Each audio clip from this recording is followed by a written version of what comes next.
Bonjour, si vous cherchez quels sont les meilleurs livres sur l'anxiété, l'hypocondrie ou les crises d'angoisse, dans cette vidéo je vous partage mes lectures sur le sujet et mon avis qui n'engage que moi. Alors on commence par les livres pour les hypocondriaques avec Chers hypocondriaques de Michel Simès. Alors les points positifs, c'est qu'il est agréable à lire, on retrouve l'humour du présentateur ainsi que ses grandes connaissances sur une multitude de maladies graves.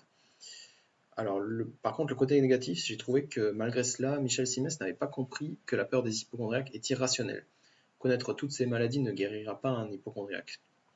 J'ai aussi un sentiment d'inachevé avec ce livre, il est en deux parties inégales et il n'apporte pas toutes les réponses quant à certaines peurs communes qu'il évoque au début du livre. Donc voilà, je vais lui mettre seulement 4 sur 10 parce que malheureusement il n'est pas adapté aux hypocondriaques, il se contente de calmer la peur de manière rationnelle. Une méthode qui est pas la meilleure à mon avis. Ensuite, Vaincre sa peur de la maladie par Michel Lejoyeux. Alors les points positifs, on sent l'expérience de professeur de psychiatrie.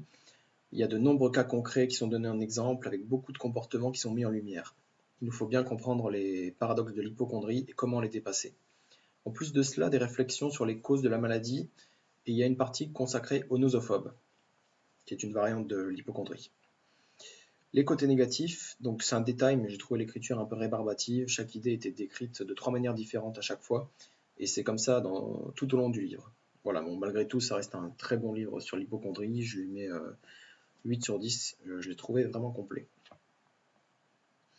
Ensuite, La société hypocondriaque de Michel de Clercq. Point positif, donc ce livre contient beaucoup d'exemples de cas d'hypocondrie dus à notre société actuelle. On a vraiment des cas concrets d'hypocondrie dans notre 21e siècle. Alors il pose les bonnes questions à propos des malades et leur entourage, car il y a des cas où la maladie profite aux deux parties. Et en plus, c'est un ouvrage très concis qui se lit vite. Inconvénient, il n'y a pas vraiment de point négatif, si ce n'est que le livre est très court. Pareil, 8 sur 10. Autre livre très intéressant pour comprendre comment la société actuelle crée de nouveaux hypocondriaques. Ensuite, on passe au livre sur les crises d'angoisse. Alors, premièrement, les crises d'angoisse, les comprendre pour mieux les maîtriser par le docteur Roger Becker. Alors, c'est un ouvrage très concis et complet sur les crises d'angoisse. Le docteur casse les idées reçues, donne les causes et un programme pour s'en débarrasser avec quelques exemples de guérison.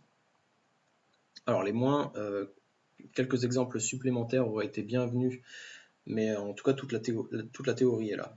Ma note 9 sur 10. Si vous ne comprenez pas les crises d'angoisse, alors ce livre est absolument à lire. Les crises d'angoisse, c'est fini par Christophe Tissier. Alors les plus. Livre très facile à lire avec une présentation bien fichue, avec des notes à prendre qui incitent à s'investir. Les côtés négatifs, ce livre m'a paru plutôt superficiel par rapport aux autres ouvrages de docteurs et de psychiatres que j'ai lus. J'ai même vu certains conseils inadaptés par rapport à ce que j'ai appris dans les livres de psychiatres et de docteurs, justement, pour les crises d'angoisse. Ma note 4 sur 10, selon moi, c'est pas le meilleur investissement pour se débarrasser des crises d'angoisse. Il pourra vous aider, mais de manière incomplète. On continue avec les livres sur l'anxiété. Donc, Guérir le stress, l'anxiété, la dépression sans médicaments ni psychanalyse par David Servan-Schreiber. Les plus, donc c'est un classique, de nombreux cas concrets et variés d'anxiété avec les techniques utilisées qui ont fonctionné sont détaillées. Tous les moyens sont bons pour l'auteur pour améliorer notre quotidien et régler nos conflits. On en apprend à chaque chapitre. Vraiment super livre. Les côtés négatifs, je ne me suis pas reconnu dans tous les chapitres, mais je pense que c'est normal que chacun prenne les conseils qui lui correspondent le plus. Mais bon, vu la diversité des conseils, je pense que chacun trouvera au moins quelques conseils pertinents.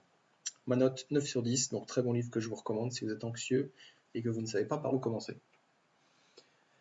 Et on termine avec Vaincre peur et culpabilité grâce à l'auto-hypnose et aux neurosciences de Bernard Senfelder.